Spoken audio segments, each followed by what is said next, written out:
Hello, everybody. My name is Reed Johns, and I'm part of the group The Intelligent Investors. Today, I'm going to be talking about and giving a brief overview of the book Finance and the Good Society by Robert Shiller. Firstly, Shiller wrote Finance and the Good Society just after the financial crash in 2008, and in the book, he poses the argument that instead of condemning finance as what he calls a parasite on society, that we need to take it back and use it as an instrument to create change and a better world.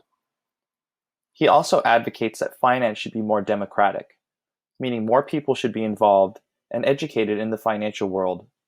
And he also speaks to how he believes that in the near future, financial institutions and financial services will be a more integral part of our lives that will be readily available for all families and people to use. Shiller presses hard on the idea that most people do not trust the financial services industry and mentions that people believe finance is sleazy to a certain extent.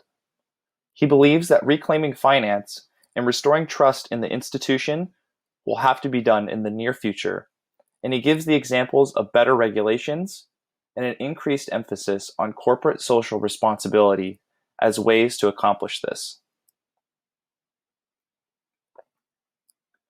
Another point that Shiller talks about is financial capitalism and all the innovations that it brings. He believes that finance has been a net positive for society, and without finance, we would not be living in the modern world that we do today. Some examples of financial innovations that we take for granted on a day-to-day basis are fire insurance, securitized mortgages, and also more recently, fintech innovations, such as mobile banking and online brokerages. Hello everyone, my name is Sabrina. To continue where Reed left off, I want to discuss two important topics that Robert Shiller writes about in Finance and the Good Society. Shiller makes an emphasis throughout the book about how important financial literacy is. The first topic is risk management. We all have a natural impulse to take risk, and this is what can eventually lead to entrepreneurship or to bubbles and ultimately crashes. The impulse towards a risk-taking can cause a disregard on danger signals and taking on too much debt in the end. Shiller also mentions risk management needs to be a fundamental principle in our financial system, and we often overlook it. And in terms of risk, we need to not make impulsive decisions and seek financial help when making a big decision like loans and mortgages. The second topic he discusses is debt. That is directly involved when taking risk. One of the major factors of debt in the United States is from overuse of credit cards and overall not knowing enough about financial institutions and how they can profit off of consumers. Right before the crisis in 2008, between 2001 and 2007, household debt in the United States doubled from 7 trillion to 14 trillion, and this had a lot to do with mortgages. Another big reason for debt in the United States, especially in households, is an over-reliance on credit card use. We rely on them too often and we don't know exactly how to pay them off, when to pay them off, etc. Also, there have been a lot of issues in the government with aggressive credit card promotions also causing many individuals and households to have too many credit cards compared to other countries.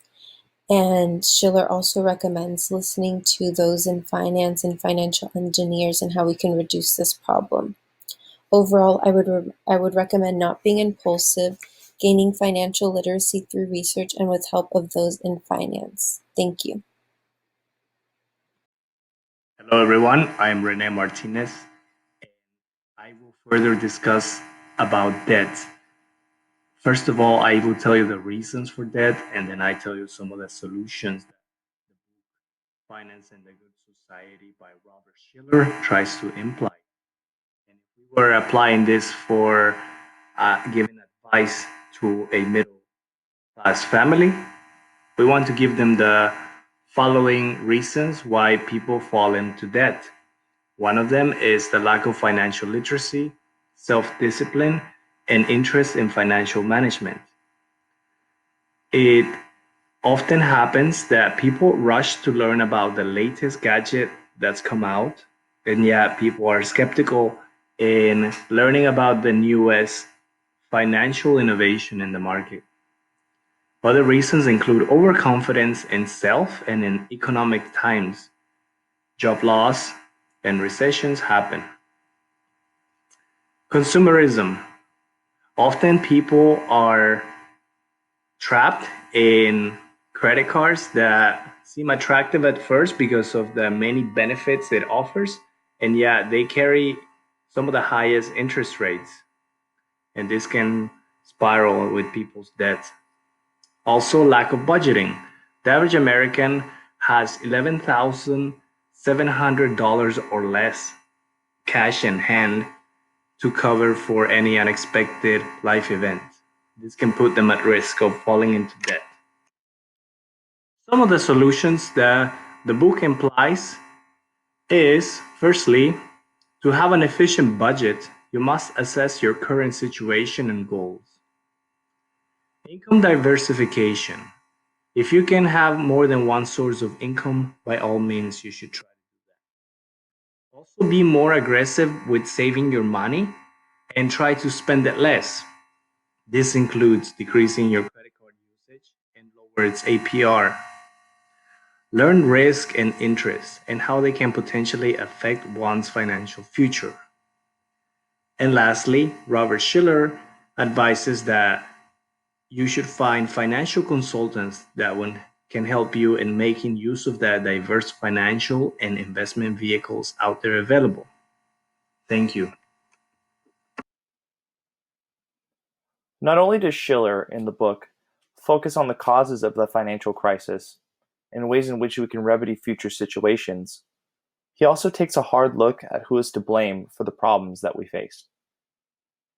He talks about moral hazard and speculation on the part of CEOs, investment managers, bankers, and other parties, but in particular, I wanted to touch on another group he puts some blame on: academics and educators. He contends that academics teach students that markets are always perfectly self-correcting and never propose the idea that unethical actions and practices could dismantle the markets. He also states that students are never prepared for real-world financial practices and are only taught theoretical ideas and research. To continue this financial discussion, we see Shiller once again notes the importance of financial literacy. He writes about how finance is a powerful tool because it has the ability to amass capital, pool information, and coordinate and incentivize people. It's also important to take note that the billionaires listed on the Forbes 400 list have some connection to finance, whether directly or indirectly, and through that they were able to achieve their wealth that they have now. To conclude, it is important to take finance seriously and learn from what has happened to the economy in the past and common financial mistakes individuals and households make. It is also important to seek help from those in finance and financial advisors. With this knowledge, you can unlock opportunities that were otherwise unavailable to you. Thank you on behalf of the entire group.